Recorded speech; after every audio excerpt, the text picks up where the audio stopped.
가상화폐 투자 의혹으로 민주당을 탈당한 김남국 의원을 국회 윤리위원회에 제소하자는 요구에 대해서 이재명 대표가 부정적인 입장을 취해 결국 최종 결의안에서 빠진 걸로 알려졌습니다. 비명계에선 이 대표 사퇴론까지 나오는 가운데 김 의원은 당초 당에 했던 약속과 달리 갖고 있는 코인을 팔지 않은 걸로 알려졌습니다. 강원도 동해 앞바다에서 올해 들어 가장 강한 규모 4.5의 지진이 발생했습니다. 지난달부터 36번이나 지진이 이어지고 있는데 더 큰 지진의 전조인지 분석해봤습니다. 내일부터 전기와 가스 요금이 4인 가구 기준으로 합쳐서 월 평균 7,400원 오릅니다. 미루고 미뤄서 조금만 올린 건데 한전과 가스공사의 빚을 줄이기엔 턱없이 모자랍니다. JTBC 뉴스룸을 시작합니다. 민주당은 어제 긴급 의원총회를 열고 탈당한 김남국 의원의 가상화폐 투자 의혹 대응책을 논의했습니다. 하지만 격렬했던 의총 끝에 나온 최종 결의문은 싱거웠습니다. 김남국 의원의 이름도 빠졌고 윤리위 제소도 빠졌습니다. 저희가 취재해보니 상당수 의원들이 김남국 의원의 윤리위 제소를 요구했지만 이재명 대표가 부정적이었고 그래서 최종 결의문에는 빠진 걸로 파악됐습니다. 비명계를 중심으로 이재명 대표 책임론까지 나왔습니다. 구혜진 기자입니다. 어제 열린 의원총회에서 이재명 대표는 먼저 고개부터 숙였습니다. 우리 당 소속 국회의원이 그런 문제로 우리 국민들께 심려를 끼쳐 드린 점에 대해서 우리 더불어민주당을 대표해서 진심으로 사과드린다는 말씀을 드리려고 합니다. 이어진 회의에선 탈당한 김남국 의원에 대한 강력한 추가 조치가 필요하다는 의견이 나왔습니다. 탈당하더라도 진상조사를 계속하고 민주당 차원에서 국회 윤리위에도 제소해야 한다는 겁니다. 하지만 의총 직후 발표한 최종 결의문에는 윤리위 제소가 빠졌습니다. 복수의 당 관계자에 따르면 이 대표가 김 의원에 대한 국회 윤리위 제소에 부정적인 입장을 취했고 결국 수용이 안 된 걸로 전해집니다. 당내에선 비판 목소리가 커졌습니다. 민주당 의원들의 아침 인사가 왜 그게 빠졌어였어요. 상당히 이 부분에 대해서 문제의식을 가지고 있습니다. 한 최고위원은 설득 과정도 없이 의원들의 중지를 뒤집었다며 이 대표를 겨냥했습니다. 국민의힘이 이미 김 의원을 제소한 만큼 이 대표가 수용했다면 국회 차원의 징계 논의가 진행될 수 있었습니다. 김 의원은 이 대표의 측근 그룹인 7인의 출신입니다. 이 때문에 비명계에선 측근 감싸기가 아니냐는 의구심에 이 대표가 사퇴해야 한다는 주장까지 나왔습니다. 길게 보고 상황을 관리해야 된다. 눈앞에 있는 건 보면 안 된다. 이 상황에서는 사퇴를 하는 게 맞다. 선당 후사하려는 각오를 해라. 이 대표는 오늘 열린 비공개 회의에서 윤리위 제소를 수용하지 않은 데 대해 의총에서 나온 주장과 다른 의견을 가진 의원들도 있었다고 답한 걸로 전해졌습니다. JTBC 구혜진입니다. 김남국 의원은 민주당 진상조사단에 협조하겠다고 했지만 JTBC 취재 결과 가상화폐 거래 관련 핵심 자료는 제출하지 않았습니다. 처분하겠다던 가상화폐도 여전히 보유하고 있는 것으로 전해졌습니다. 이어서 최규진 기자입니다. 김남국 의원은 탈당 전까지 4차례나 입장문을 내고 가상화폐 관련 모든 자료를 투명히 공개하겠다고 밝혔습니다. 강도 높은 진상조사를 자처하고 당 지도부의 매각 권고도 따르겠다고 했습니다. 하지만 민주당의 설명은 달랐습니다. 이용 거래소, 그리고 전자지갑, 거래 코인 종목, 수익 등 이런 거래 현황과 관련해서는 조사단이 관련된 요청 자료를 제출받지 못한 상황이었다. 민주당 진상조사단 관계자는 김 의원 스스로가 자료 내용을 정리하지 못한 상황이었다고 말했습니다. 김 의원이 PC 화면으로 전체 거래 내역을 한 번 보여줬을 뿐이라며 구체적인 거래 내역과 계좌 등 핵심 자료는 하나도 확인하지 못했다는 겁니다. 김 의원은 보유하고 있는 가상자산도 아직 처분하지 않은 걸로 알려졌습니다. 김 의원은 그러나 부실 자료 제출 논란과 관련해 당에서 요청한 자료는 대부분 제출했다는 입장입니다. 다만 물리적으로 모든 내역을 취합하기 어려워 현장 열람한 것이라고 해명했습니다. 또 진상조사를 피하기 위해 탈당한 건 아니다라고 주장했습니다. 민주당은 이후에도 김 의원의 동의를 얻어 추가 조사를 진행하겠다고 밝혔습니다. 하지만 김 의원의 탈당으로 당 차원의 진상조사는 사실상 무력화됐다는 비판이 나옵니다. JTBC 최규진입니다. 김 의원은 오늘 한 인터뷰에서 국회 상임위 중 코인 거래에 대해 사과하면서도 불과 몇천 원 수준 거래라고 했습니다. 그런데 이미 김 의원의 거래 내역은 사실상 공개돼 있죠. 저희가 확인해보니 몇천 원 수준이 아니었습니다. 국회 회의 때 하루에 1,000만 원어치를 거래한 날도 있고 어떤 날에는 하루에 30억 원어치를 매매한 날도 있었습니다. 김지성 기자입니다. 김남국 의원은 국회 법사위 회의 중 코인 거래를 한 사실을 인정했습니다. 상임위 시간 내냐, 시간 외냐 이걸 떠나서 너무나 제가 잘못한 일이라고. 거래 액수에 대해서도 밝혔습니다. 금액은 0.99개인가 0. 몇 개라고 해서 금액은 액수는 많지는 않은 것으로 기억하고 몇천 원 정도 수준입니다. 김 의원의 코인 거래 내역을 살펴봤습니다. 지난 3월 22일 열린 법사위 법안 심사 소위. 이날 회의 중 위믹스 코인 0.09개, 잼 허브 2천여 개 등을 거래했습니다. 50만 원 가까운 액수입니다. 지난해 한동훈 법무장관 인사청문회 도중에도 1,000만 원이 넘는 코인을 매매했고 이태원 참사 문제를 논의한 지난해 11월 7일 법사위 회의 중에도 코인 세 종류를 약 26만 원에 거래했습니다. 하루 동안 123차례에 걸쳐 30억 원어치 코인을 매매한 날도 있었습니다.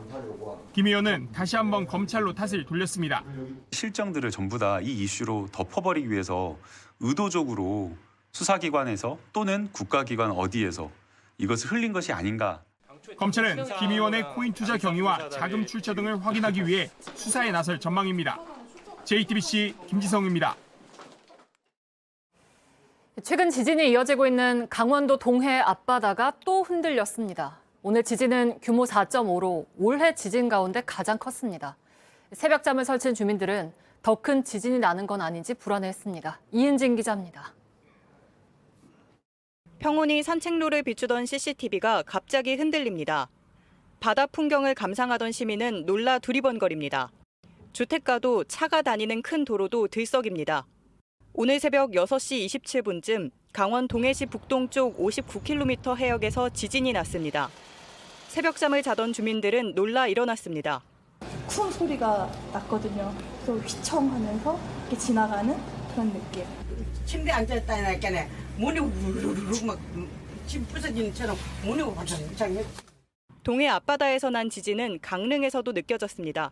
제가 자고 있었는데 침대가 흔들리는 걸 느껴가지고 너무 놀라서 깼거든요. 강원도에서 접수된 유감 신고만 18건, 경북과 충북에서도 진동이 감지됐습니다. 오늘 지진이 난 동해 북동쪽 해역에선 지난달 23일부터 지진이 이어지고 있습니다. 규모 2.0 미만, 작은 지진까지 합치면 36건이나 됩니다. 불안이 커지고 있습니다. 한 달 상간에 지금 2번, 3번 계속 전화 문자 오고. 그럼 오늘 또 와갖고 아이고 밖에 지진이 일어나서 어떡하지 자꾸 일어나면 안 되는데. 정부는 위기 경보를 주의로 올리고 지진 감시를 강화하기로 했습니다. JTBC 이은진입니다. 네, 이렇게 최근 동해의 잦은 지진이 특히 불안한 이유는 아직 형태도 제대로 파악되지 않은 미지의 단층이라는 것 때문인데요. 앞으로 규모가 더 큰 지진이 일어날 거란 징후는 아닌지 박상욱 기자가 자세하게 짚어드리겠습니다. 오늘 새벽 지진이 난 강원도 동해시의 앞바다입니다. 여기서 반경 5km 안에 올해 들어서 지진이 난 건 모두 36번입니다. 재난 문자 발송 기준인 규모 2 이상의 지진은 최근 23일 사이에만 13번이나 있었습니다. 규모 3 이상도 오늘을 포함해서 벌써 4번이나 있었는데 모두 이 좁은 영역에 집중되어 있었습니다. 이곳의 단층은 역단층 운동을 하고 있습니다. 국내 지진 가운데 피해가 제일 컸던 2017년 포항 지진과 같습니다.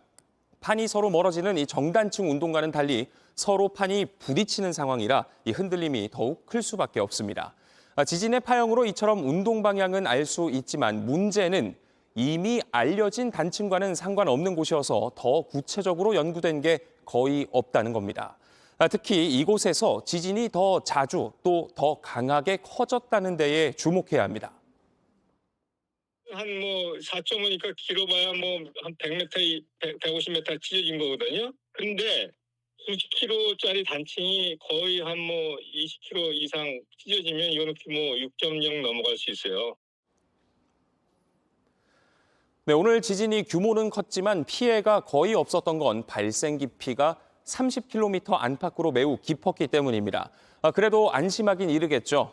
다행인 건 기상청이 지난해부터 연구를 시작했다는 겁니다. 강원도 동해안 일대 해저면에 이동식 지진계를 설치하고 찾아내지 못했던 단층들을 조사하고 있습니다. 기상청과 전문가들은 지금 같은 추위라면 앞으로 지진이 계속 이어질 걸로 내다보고 있어서 신속하고 또 정확한 연구가 필요합니다. JTBC 박상국입니다. 네, 지난달 민주당 주도로 국회를 통과한 간호법 제정안에 대해서 윤석열 대통령이 거부권을 행사하는 것으로 사실상 방침을 정했습니다. 내일 국무회의에서 공식화할 가능성이 큰데 야당은 입법부를 무시하고 있다며 반발하고 있습니다. 강희영 기자입니다. 정부가 윤석열 대통령에게 간호법 제정안에 대한 거부권 행사를 건의하기로 했습니다. 간호법안은 전문 의료인 간 신뢰와 협업을 저해하여 국민의 건강에 부정적인 영향을 미치게 됩니다. 제2요구를 건의할 계획임을 보고드렸습니다. 여당도 법안 통과를 밀어붙인 민주당의 책임을 돌렸습니다. 극단적 갈등의 책임을 정부 여당에 씌우는 한편 내년 총선 표결산에만 급급한 민주당의 당리당략에 따른 것입니다. 윤 대통령은 당정의 의견을 받아들여 내일 국무회의에서 간호법 제정안의 거부권, 즉 제2요구권을 의결할 걸로 보입니다. 대통령실 관계자는 JTBC에 제2요구권은 불가항력적인 방어수단이라며 다른 방법이 없다고 했습니다. 실제 윤 대통령이 거부권을 행사한다면 지난달 양국관리법에 이어 두 번째가 됩니다. 당장 야당은 입법부를 무시하는 거라며 반발했습니다. 분열 정치는 위험하기 짝이 없습니다. 윤석열 대통령이 또다시 국민을 거부하고 독주하는 일이 없기 바랍니다. 잇따른 거부권 행사로 정부 여당과 야당의 대치 국면은 더 심화될 거란 우려가 나옵니다. JTBC 강연입니다. 간호사 단체도 반발했습니다. 사상 처음으로 집단 행동에 나설 뜻을 나타내면서도 의료 현장은 계속 지키겠다고 했습니다. 다만 그동안 병원이 지시해서 불법적으로 의사들 업무까지 간호사들이 일부 해야 했던 걸 감안하면 수술실에 차질이 빚어질 수도 있습니다. 정인아 기자입니다. 정부는 간호법에 대해 다시 한번 명확하게 입장을 밝혔습니다. 간호법안은 의료 현장에서 직역 간 신뢰와 협업을 깨뜨려 갈등이 확산될 우려가 있습니다. 그동안 상황을 지켜보던 간호사 단체가 반발했습니다. 대통령이 거부권을 행사하면 전체 회원의 98%가 넘는 간호사들이 집단 행동을 하겠다고 답했습니다. 특히 여기엔 PA 간호사도 포함돼 있습니다. 인력이 부족해 수술 보조부터 처방, 수술 후 처치까지 사실상 전공의 역할을 하는 간호사입니다. 아직 우리나라에선 불법입니다. 이들이 법이 정한 범위 내에서만 일을 하겠다고만 해도 대형 병원 수술실 업무가 차질을 빚을 수 있습니다. 저희는 법이 정해져 있는 면허 범위 내에서의 행위만, 간호 행위만 하는 그런 준법 투쟁에 해당하는 단체 행동을 할 수밖에 없을 것 같습니다. 계속 강요가 이루어질 경우 우리들은 고발을 할 조치입니다.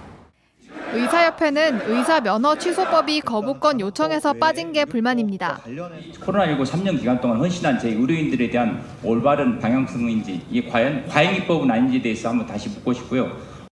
내일 어떤 결론이 나도 의료 혼란은 불가피합니다. JTBC 정인아입니다. 내일부터 전기와 가스요금이 4인 가구 기준으로 한 달에 약 7,400원 오릅니다. 미뤄서 소폭 올렸는데 고민은 여전히 남았습니다. 여름철에는 냉방 전력 수요가 많을 텐데 그만 올리자니 한국전력 적자가 여전히 크고 또 올리자니 가계 부담이 고민입니다. 먼저 공다솜 기자입니다. 미루고 미뤘지만 전기와 가스요금은 예상대로 최소폭만 올랐습니다. 내일부터 전기요금 인상액은 킬로와트 시당 8원, 가스요금은 메가줄당 1.04원 오릅니다. 4인 가구 기준으로 한 달에 전기 3,000원, 가스 4,400원가량 요금이 늘어납니다. 한전과 가스공사가 적자 해소를 위해 올려야 한다고 요청한 인상폭의 절반 수준입니다. 과거부터 누적되어 온 요금 인상 요인이 아직 완전히 해소되지 못했습니다. 한전과 가스공사의 재무 상황과 경영 여건은 여전히 심각한 상황입니다. 전체적으로는 많이 안 올렸지만 취약계층에겐 부담입니다. 이를 감안해 정부는 기초수급자와 차상위 계층 등엔 요금 인상 적용을 1년간 미루기로 했습니다. 또 소상공인과 농민에겐 요금을 나눠낼 수 있게 했습니다. 하지만 전문가들은 취약계층 지원책은 그대로 하더라도 2분기에 요금을 더 올렸어야 한다고 지적합니다. 전기가 안정적으로 지금 보급되고 있는 그런 상황에서는 최소한도 15원에서 20원 정도를 해서 그걸 커버해 줘야만이 수급 안정이 가질 수 있다고 생각하는 겁니다. 당장 다음 달 말이면 3분기 전기와 가스 요금을 정해야 하지만 한 달 반 만에 또 올리는 건 사실상 어렵다는 분석이 나옵니다. 여름철 냉방 수요가 커지는데 요금을 올리면 가계 부담이 너무 커질 수 있기 때문입니다. JTBC 홍다솜입니다. 예, 전기요금이나 가스요금 인상 문제를 취재기자와 좀 더 얘기해 보도록 하겠습니다. 경제산업부의 이상화 기자가 지금 스튜디오에 나와 있습니다. 이 기자, 요금이 조금 올랐습니다. 일단 한국전력과 가스공사의 빚을 줄이는데 어느 정도 도움이 될까요? 네, 큰 도움은 되지 않을 것 같습니다. 재작년부터 올해 1분기까지 한전의 누적 적자가 44조 원이 넘는 상황인데요. 예. 이번 인상으로 늘어나는 한전의 수입은 2조 6천억 원 정도로 예상이 되고 있습니다. 그러니까 여전히 40조 원 가까운 적자는 손을 대지 못하고 있는 상황입니다. 네, 가스공사 입장에서도 사실상 적자라고 볼 수 있는 12조 원의 누적 미수금을 줄이기에는 턱없이 부족하다고 보고 있습니다. 잠시만 조금 전에 그래프를 다시 볼 수 있을까요? 그래픽에 나오면 예, 지금 나오는데 누적 적자가 44조 7천억 원, 그리고 이제 작년 같은 경우 32조 넘는 적자를 봤어요. 맞습니다. 그런데 그렇다고 해서 사실 요금 인상을 통해서 저걸 한 번에 만회할 수는 없는 거잖아요. 네, 그렇긴 하지만 지금의 속도는 너무 인상 속도가 느리다는 게 많은 전문가들의 분석입니다. 예, 만약 계속 누적 적자가 너무 많은 상태로 가면 한전도 그만큼 이자 부담도 계속 있을 거고요. 네, 그렇습니다. 알겠습니다. 그런데 지난 주말이죠. 두 공기업이 먼저 우리가 이렇게 자구책을 실행을 하겠다. 이런 것도 빚을 줄이는 데는 조금 도움이 되지 않을까요? 네, 하지만 자구책은 현실성이 좀 부족하다는 평가를 받고 있습니다. 네, 한전은 건물을 팔고 인건비를 아껴서 25조 원을 마련하겠다고 밝혔는데요. 막상 건물들은 지하에 변전소가 있기 때문에 팔기가 쉽지 않습니다. 또 인건비도 노사 간 협의를 해야 되는 사안이 있기 때문에 못 올릴 가능성이 있다는 평가가 나옵니다. 이는 가스공사도 비슷한 상황입니다. 예, 지금까지는 두 거대 공기업이 이제 요금을 좀 올렸는데 빚을 어디까지 줄일 수 있는지 좀 봤고요. 그러면 이제 앞으로 어떻게 운영을 계속 하느냐 이 부분인데 현재도 적자가 저렇게 났었는데 빚을 내서 그러니까 채권 발행을 해서 운영이 됐었잖아요. 앞으로는 이것도 한도가 좀 거의 다 찼다고요? 네, 그렇습니다. 한전은 지난해부터 한전채를 팔아서 경영 적자를 메우고 있는 상황이었습니다. 예. 지난해 말에는 한전이 파산하는 것을 막기 위해서 정부가 나서서 채권 발행 한도를 늘려주기도 했습니다. 그런데 5월이 채 지나지 않았는데 벌써 채권 발행 한도 104조 원의 74%를 벌써 채워진 상황입니다. 예. 이렇다 보니 한전은 신용도가 낮은 대기업이나 중소기업이 급전용으로 쓰는 기업 어음까지 당겨서 쓰고 있는 상황입니다. 올 들어 늘어난 한전의 기업 어음 발행액이 1조 8천억 원 정도 되는데요. 이는 지난해 1년치와 맞먹는 수준입니다. 쉽게 얘기하면 적자가 이제 계속 많이 나니까 있는 대로 빚을 다 내서 채권도 발행하고 어음도 발행해서 돈을 끌어다가 지금 쓰고 있다. 이렇게 이해하면 될 것 같은데 CP 발행, 그러니까 기업업을 많이 발행하다 보니 이것 때문에 해당 금융시장에 혼란도 온다. 이런 말이 있던데 이건 무슨 얘기인가요? 네, 약간 설명을 좀 하자면요. 똑같은 금리로 예. 한전과 중소기업이 똑같은 금리로 한전과 중소기업이 기업 어음을 내놓는다고 치면 투자자들은 아무래도 정부가 보장하는 한전 기업 어음을 살 가능성이 큽니다. 이미 지난해 비슷한 상황이 있었습니다. 강원도 레고랜드 사태로 채권 거래가 잘 안 되는 상황이 벌어진 적이 지난해 있었는데요. 예. 한전이 높은 금리로 채권 시장을 싹쓸이하면서 기업들이 채권을 못 파는 상황이 벌어지기도 했었습니다. 예, 일단 한전 자체는 망할 일은 없으니까 그쪽으로 오히려 채권이나 기업이 몰린다 이런 얘기군요. 예, 요금을 너무 올리자니 가계 부담이 클 테고 또 안 올리자니 적자는 쌓이는데 일단은 약간 올리면서 서민층이나 저소득층은 따로 정부가 지원하는 게 맞지 않나 이런 생각이 듭니다. 이상화 기자였습니다. 수고했습니다. 예, 윤석열 대통령이 이번 주 일본 히로시마에서 열리는 주요 7개국, 즉 G7 정상회의에 참석합니다.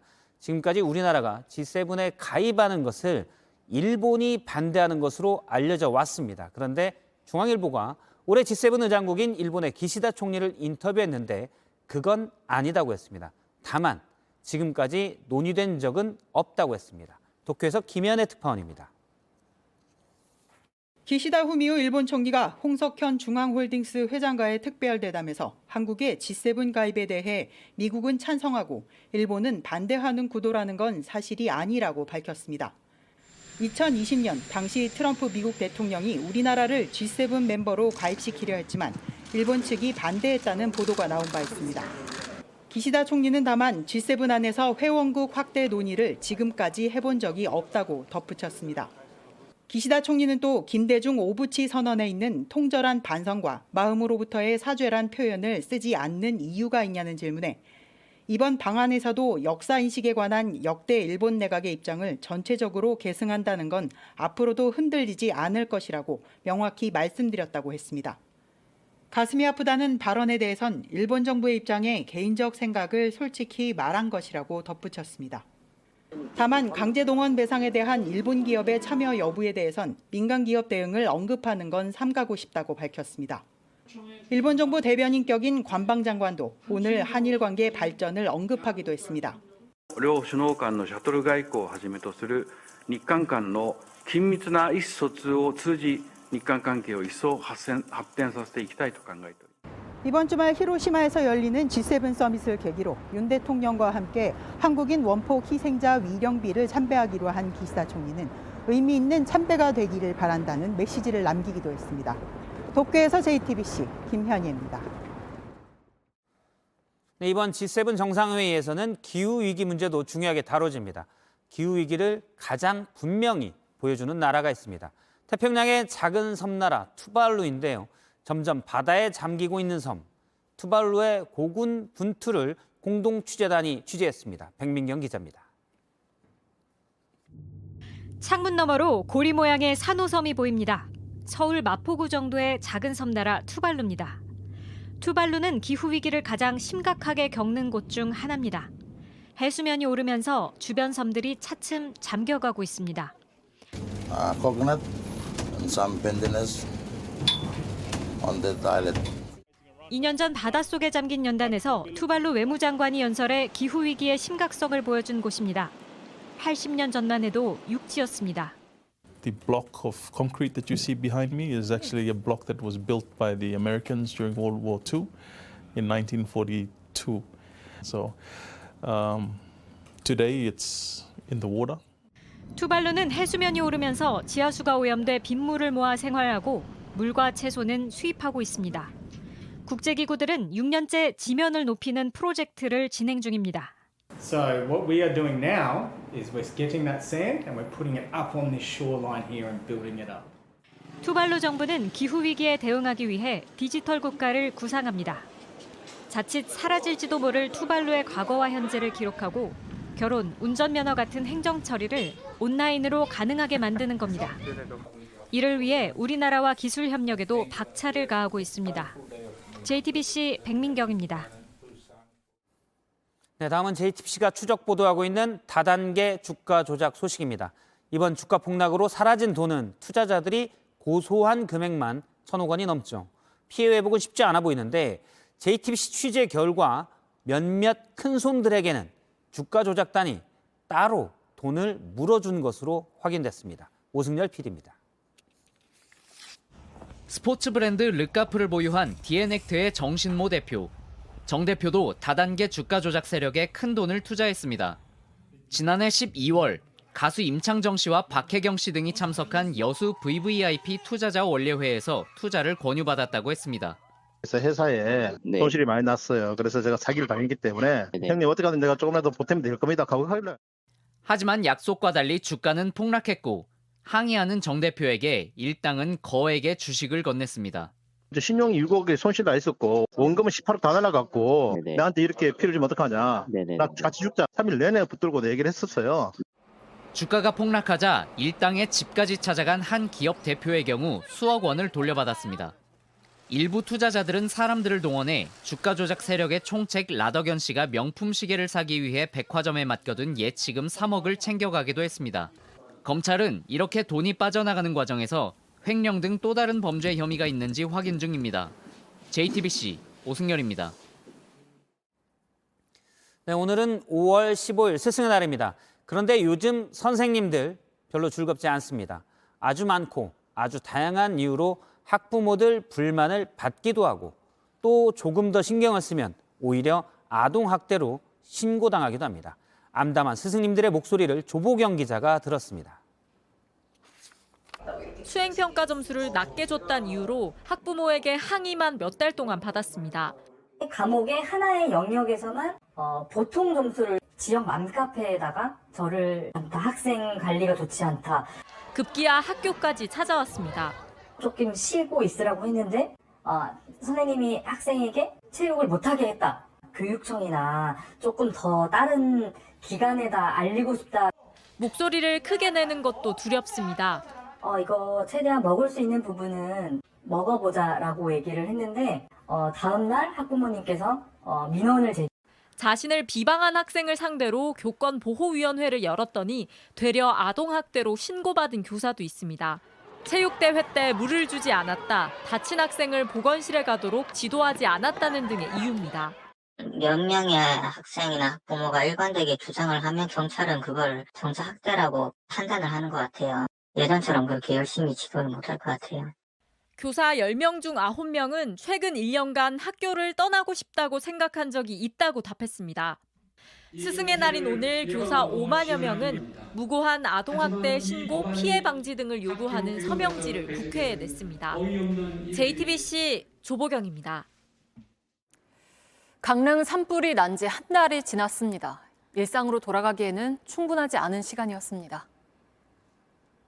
그 아들 둘의 그 지나간 역사도 사진이고 뭐이고 이제는 하나도 없잖는가. 그치?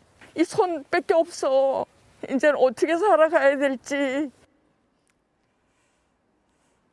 돌이키기 어려운 피해를 낳는 산불을 조금이라도 빨리 잡기 위해서 진화 대원들은 오늘도 훈련을 이어가고 있습니다. 신진 기자가 만났습니다. 밧줄 하나에 의지해 매캐한 연기가 피어오르는 숲 한가운데로 뛰어내립니다. 바람에 흔들리는 헬기, 공중진화 대원들의 하강은 위태로울 수밖에 없습니다. 시뻘건 불길을 잡고 타버린 재도 뒤적여 불씨까지 잡습니다. 시커먼 재를 씻어낼 여유도 밥대도 챙기기 어렵습니다. 기술과 체력이 필요한 일이라 훈련을 게을리할 수 없습니다. 준비가 안 돼 있으면은 그런 상황에서 안전사고가 있을 수 있기 때문에. 특수 진화대원들도 매일 굵은 호수를 들고 가파른 산비탈을 올라가는 훈련을 합니다. 길이 없거나 아니면 경사진 곳을 발을 딛고 가야 되기 때문에 발목하고 무릎에 상당히 부담이 많이 와요. 최근 산불이 잦아지고 규모도 커지면서 이들의 역할도 커졌습니다. 올해 산불 조심 기간 동안 모두 8건의 대형 산불이 났습니다. 지난해와 비슷한데 피해 면적은 85% 이상 줄었습니다. 지난달 강릉 산불 때처럼 비가 내려준 덕도 있지만 인력과 장비를 빨리 많이 투입한 게 의미가 있었습니다. 하지만 자원을 쏟아붓는 데는 한계가 있습니다. 산불 발생 자체를 막아야 한다는 목소리가 높습니다. 올해 발생한 산불 499건 중 자연 발화는 단 1건. 대부분 사람에 의한 화재였습니다. 실수도 똑같은 범죄인 거예요. 처벌을 받는 것은 당연하고 산림을 복원하는 데 들어가는 모든 비용을 반드시 손해배상을 해야 됩니다. 지난해 고성, 올해 강릉 산불은 끊어진 전선에서 시작된 만큼 전기시설 정비도 시급한 과제로 꼽힙니다. JTBC 신진입니다.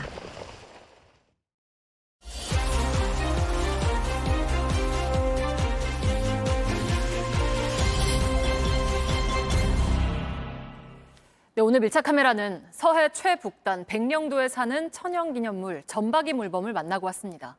해마다 5월이 되면 까나리를 잡아먹으러 온다는데 백령도 특산품인 까나리를 놓고 어민들과도 숨바꼭질을 하고 있습니다. 이상엽 기자입니다. 서해 최북단, 북한과 가장 가까이 있는 섬 백령도입니다. 뿌연 바다 한 개 사이로 점박이 물범이 보입니다. 바위에 누워 햇볕을 쬐고 서로 다투다 헤엄도 칩니다. 물 밖으로 얼굴만 내밀더니 다시 숨기도 합니다. 많아요.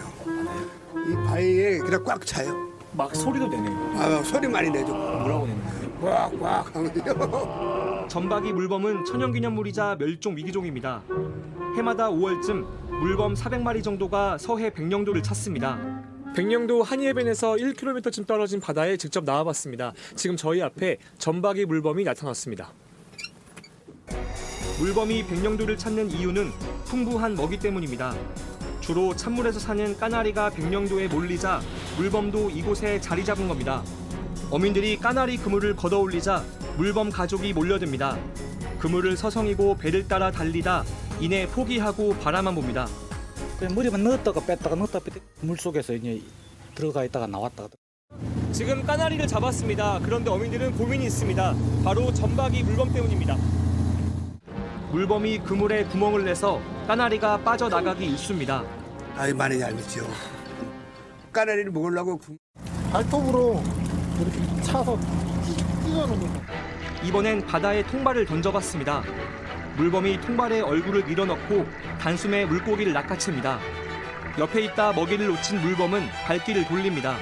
어민들 입장에서는 물범들이 얄밉기도 하고 또 그물을 찢어놓으니까 일단은 잡은 물고기도 다 놓치고.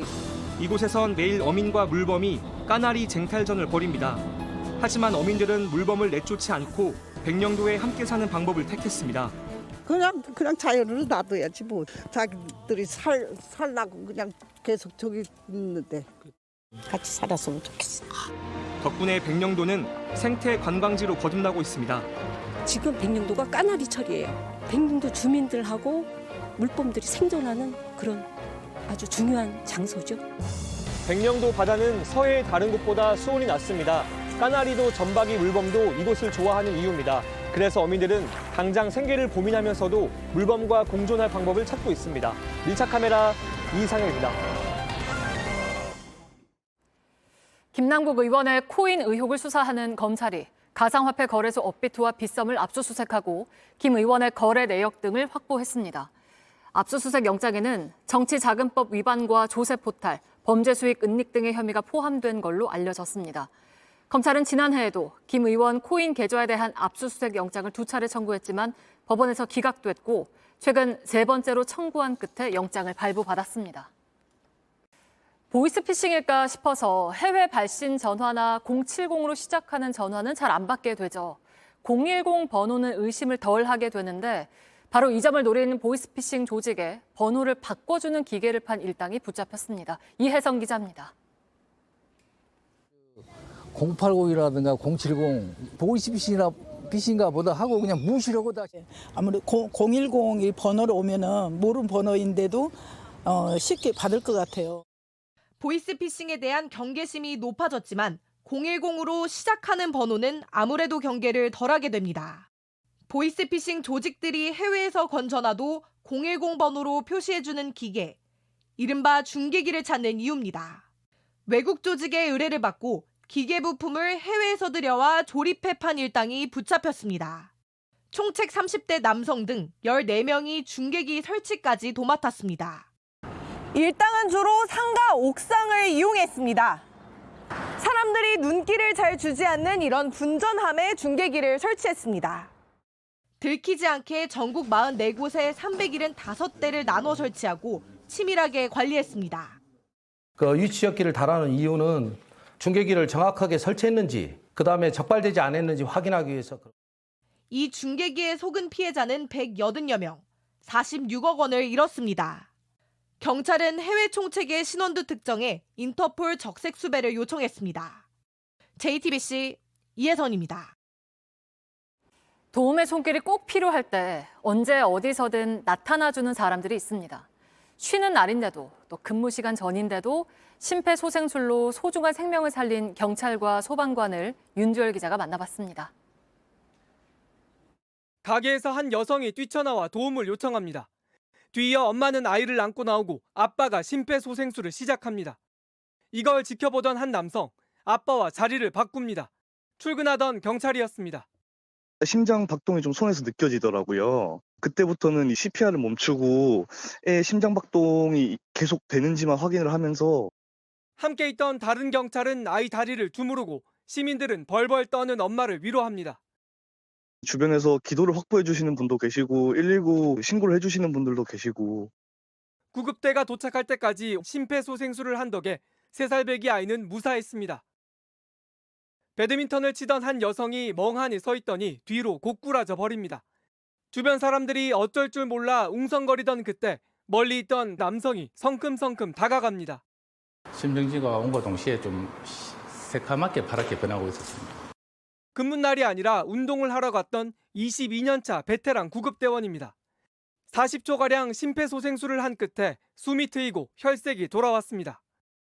다행인지 모르겠지만 제가 현장에 있어서 도울 수 있어서 기쁜 것 같습니다. 때와 장소를 가리지 않고 임무를 다한 경찰과 소방관 덕에 시민들은 무사히 집으로 돌아갈 수 있었습니다. JTBC 윤두열입니다. 학생들 평균 나이가 67인 어느 교실에 찾아온 스승의 날 이야기입니다. 뒤늦게 배움을 시작하면서 인생이 환해졌다는 이 학생들에게 선생님이란 세 글자는 어떤 의미일지 최지우 기자가 전해드립니다. 아직 달이 어순풀에 고개를 내민 새벽, 82살 임태수 씨가 부지런히 가방을 챙깁니다. 책 해주고 배지밀 하나. 낮에 이제 그거 하니까 노트 빠지면 안 되고 이거 안경 빠지면 안 돼. 돋보기를 써야지 글을 보지. 지하철 2번에 버스를 한 번 더 갈아타고 1시간 만에 학교에 도착합니다. 저마다의 이유로 배움을 멈춰야 했던 사람들이 모여 공부하는 곳입니다. 우리 아버지 병환으로 생활이 그래서 못 갔지요. 살다 보니까 또 내 애들 키워야 되고 키우고 나니까 또 손자들 키워야 되고. 고등학교 1학년인 임 씨는 외우는 게 제일 어려우면서도 뿌듯합니다.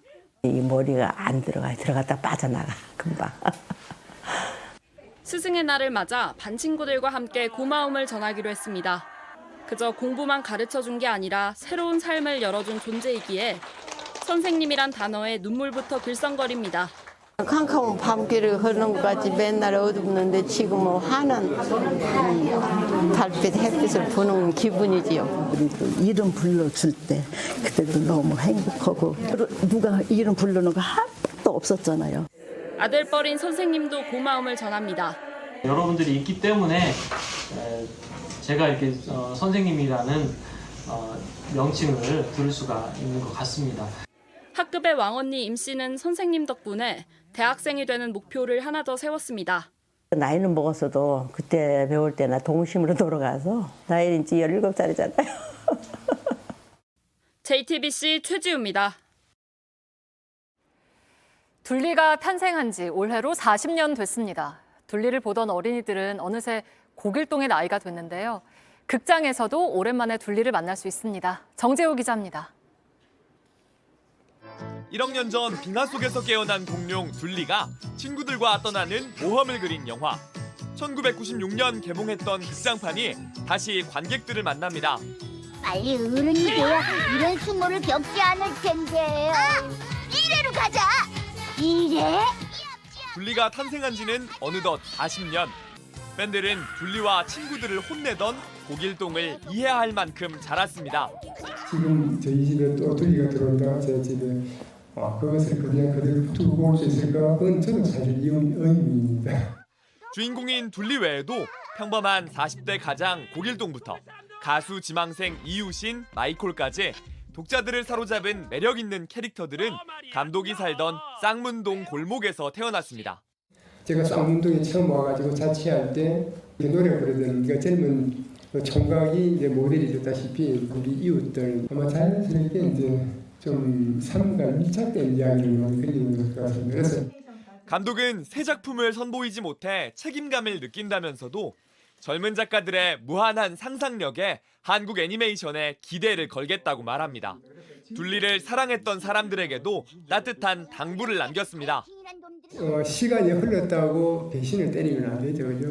마냥 둘리가 돼서 한번 이 천진난만한 추억 속으로 가져섰으면 하는 것이 이제 제 개인적인 바람입니다.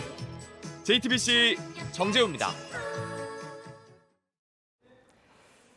바닷속에 만든 공간에서 사람은 며칠이나 버틸 수가 있을까요? 미국의 한 부교수가 74일로 신기록을 세웠는데 앞으로 100일을 채우는 게 목표라고 합니다. 모바일 디슈 시작합니다.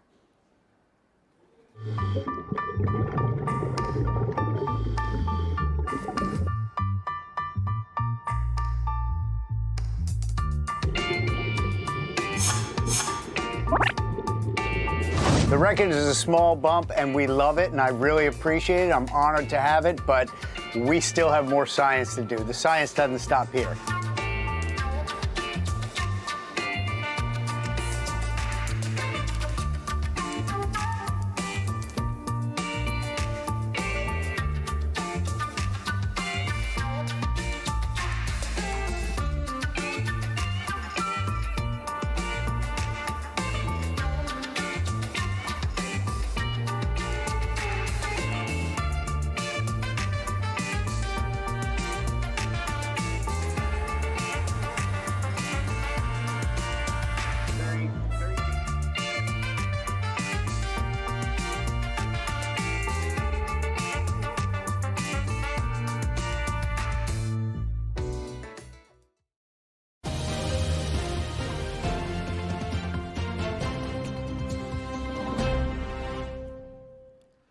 네, 요즘 국회는 온통 가상화폐 논란입니다.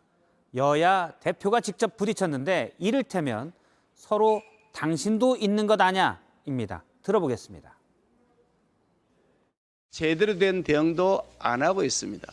혹시 이재명 대표 스스로도 김남국 의원의 코치에 따라 코인 투자를 하면서 투기를 했던 적이 있었기 때문은 아닌지조차도 궁금합니다.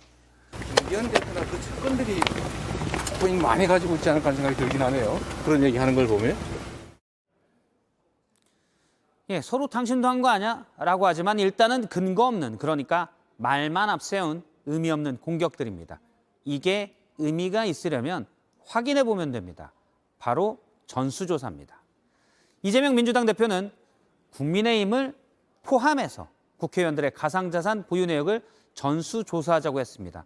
물론 김남국 의원 물타기 아냐 생각할 수도 있겠지만 이미 국민의힘 의원 여러 명도 이렇게 소상히 밝히자 공개적으로 전수조사에 찬성한 바 있습니다. 왜 국회의원은 모두 투자 내역을 공개해야 하냐고 따질 수 있지만 공직자윤리법 1조에 나와 있는 내용입니다. 공직자들이 재산 신고를 하는 이유는 부정한 재산 증식을 방지하고 일의 공정성을 확보하기 위해서입니다. 더 위험한 가상자산이 사실 지금까지 여기에 빠져 있는 게 이상한 겁니다. 그래서 전수조사 하자는 겁니다. 이런 전수조사가 없었던 것도 아닙니다. 이미 LH 사태 때 국회의원 모두 투기 의혹에 대해 전수조사를 실시한 바 있습니다. 말로만 서로 혹시 너도 있는 것 아냐 하지 말고 실제 조사해보면 다 나옵니다. 전 찬성입니다. 다시 보기입니다. 고진영이 막판 대역전에 성공하며 LPGA 통산 15승에 올랐습니다. 우승의 원동력으로 의외의 인물을 꼽았는데 과연 누굴까요? 최종혁 기자가 전해드립니다. 압권은 마지막 18번 홀이었습니다. 선두에 한타 뒤진 채 남긴 약 7m 버디 퍼트. 어려운 내리막 경사였지만 공은 그대로 홀컵에 떨어졌습니다. 극적으로 승부는 원점으로 돌아갔고 고진영은 연장 첫 홀에서 쐐기를 박았습니다. 훨씬 먼 버디 퍼트를 남기고도 홀컵 가까이 붙여 파를 성공했는데 호주교포 이민지는 버디 찬스에서 보기를 범하며 무너졌습니다. 네타 뒤진 채 출발한 마지막 날 대역전극의 원동력은 임성재였습니다. 성재, the PGA players, he won in Korea tournament, but he was 5 shots behind the lead, so that was inspired me. 그간 숱한 우승컵을 들어올리면서도 좀처럼 보여주지 않았던 세리머니까지 선보였습니다. 스윙에 연결하는 동작이 그 전보다는 훨씬 더 매끄럽게 좋아졌고요. 본인이 정말 바닥에서 다시 올라와가지고 얼마나 우승에 대한 소중함을 더 많이 느끼고 있는 친구이기 때문에. 지난해 부상으로 컷 탈락, 기권을 반복했지만 2달 만에 2번째 우승컵을 들어올리며 완벽한 부활을 알린 고진영. 침체기에 빠진 한국 여자 골프에도 반등의 신호탄을 쏘아 올렸습니다. JTBC 최종혁입니다. 감독 경질 사태에 분노한 한화 팬들이 트럭 시위를 벌였습니다. 외국인 선수 영입에 연달아 실패한 프런트는 책임지지 않으면서 부진의 책임을 모두 감독에게 전가했다는 건데요. 단장과 대표의 사퇴를 요구했습니다. 그러고 보니 은퇴한 레전드도 비슷한 지적을 남겼었네요. 감독만 바꾸고 선수들만 자꾸 하고 저는 사실 프런트가 문제있다고 생각했어요. 네, 기상센터입니다. 오늘 대구가 29.6도, 서울은 27.9도까지 오르면서 이 초여름 더위가 나타났습니다. 그런데 내일은 전국 곳곳이 30도를 웃돌면서 한여름 더위가 찾아오겠습니다. 따뜻한 남서풍이 유입된 데다 강한 햇볕으로 지면이 달구어지면서 오늘보다 기온이 더 오르는 겁니다. 내일 전국의 하늘은 무척 맑을 것으로 보이고요. 오후부터는 이 강원 영동과 경북 동해안 쪽으로 바람이 점차 강하게 불겠습니다. 기온 보시겠습니다. 내일 아침 기온은 서울 17도, 대전 16도 등으로 오늘보다 3도에서 5도가량 높겠고 낮 기온도 서울 30도, 전주 32도, 대구 33도 등으로 오늘보다 2, 3도 더 오르겠습니다. 물결은 전해상에서 0.5에서 2m로 잔잔하게 일겠습니다. 목요일엔 기압골의 영향으로 흐린 날씨 속에 기온이 다소 떨어질 것으로 보이고요. 주말 이후에는 더위의 기세가 누그러지면서 예년 이맘때 봄 날씨를 보이겠습니다. 오늘 동해상에서는 올 들어 가장 강력한 지진이 발생했는데요. 우리나라도 지진의 안전지대가 아니다라는 말이 다시금 실감이 납니다. 그래서 이 지진과 관련한 짧은 OX 퀴즈를 준비를 했습니다. 자, 국내 가장 오래된 지진 기록은 고려시대다. 정답은 X입니다. 삼국사기 고구려편에 8월에 지진이 있었다라는 기록이 가장 오래된 지진 기록이고요. 또 이 국내에서도 지진 해일로 인한 인명피해가 있었다라는 문장, 정답은 O입니다. 지금 사진인데요. 이 사진은 1983년 5월에 지진 해일이 강원도 동해안으로 덮친 그런 모습입니다. 당시 일본에서 규모 7.7의 지진이 났고 동해안엔 최대 2m가 넘는 파도가 밀려오면서 1명이 숨지고 2명이 실종되는 등 모두 5명의 인명피해가 발생했습니다. 그만큼 주의를 해야 된다라고 볼 수가 있고요. 대피령을 보시면 먼저 보행 중일 때는 낙하물 없는 넓은 장소로 이동을 해야 되고요. 운전 중일 땐 갓길에 정차한 뒤 키를 꽂아두고 대피를 해야 됩니다. 갓길에 정차하는 이유는 도로 중앙을 비워둬야 긴급 차량 등이 빠르게 이동할 수 있기 때문입니다. 지금까지 기상센터였습니다. 네, 유튜브로 박원석 전 의원, 장성철 소장과 함께하는 뉴스룸 D가 이어집니다. 김남국 의원의 탈당과 그 후폭풍에 쌓인 민주당 이야기 나눠보겠습니다. 네, 오늘 뉴스룸은 여기까지입니다. 여러분 고맙습니다.